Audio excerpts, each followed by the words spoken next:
Hello दोस्तों, ये कहानी है भगवान कृष्ण की प्रिय भक्त कर्माबाई की। कर्माबाई बचपन से अपने पिता जीवन राम को कृष्ण भगवान की पूजा करते हुए देखती थी।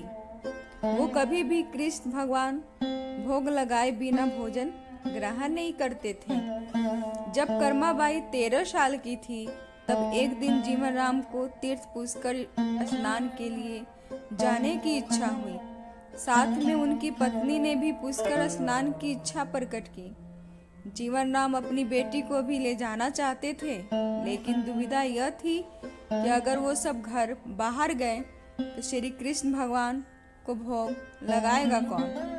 तब जीवन राम ने इस नित्य कर्म की जिम्मेदारी कर्माबाई को सौंपी और कहा कि देखो बेटी कर्मा, सुबह भगवान कृष्ण को भोग लगाने के पश्चात ही तुम भोजन ग्रहण करना।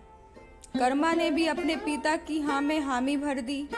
अगले दिन सुबह कर्माबाई ने उठकर सबसे पहले गुड़ और घी डाल के बाजरे की खिचड़ी बनाई और भगवान कृष्ण की मूर्ति के सामने रख दिया और बोली, भगवान, मैंने तो अपना भोग लगा दिया है, आपको जब भूख लगे तब खा लेना, तब तक मैं घर के काम पूरे करके आती हूँ।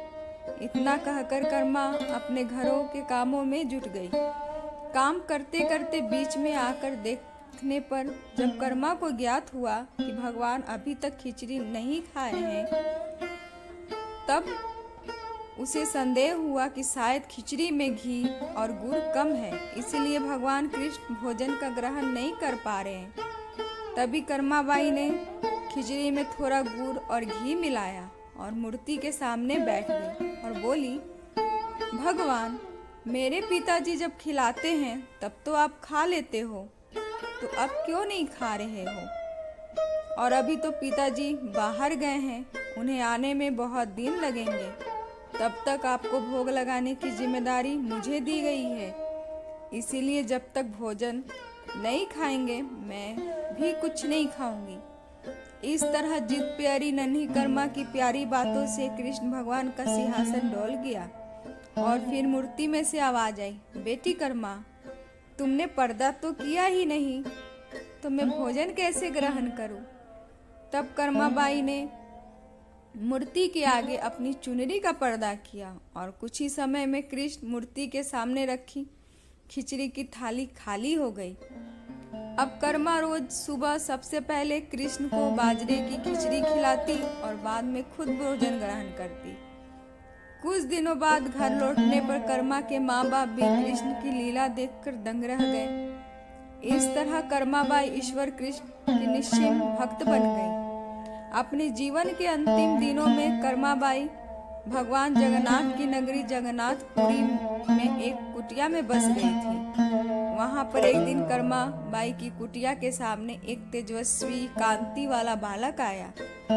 उसने कर्मा बाई से कहा, मुझे भूख लगी है, माँ खाना दो। उस वक्त भी कर्मा अपने भगवान कृष्ण को खिचड़ी का भोग लगा रही थी। कर्मा ने उस बालक को खिचड़ी खिलाया। उसके बाद से वही बालक हर रोज कर्मा के हाथ का खिचड़ी खाने आता था। यह सिलसिला कई वर्षों तक चलता रहा।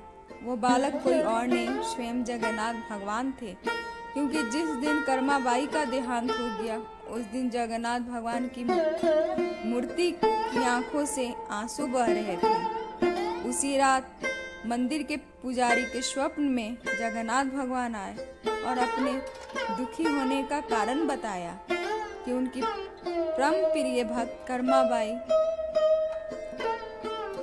इस लोक को सिधार गई है। मैं रोज सुबह उसके हाथ का खिचड़ी खाता था, अब मुझे खिचड़ी कौन खिलाएगा?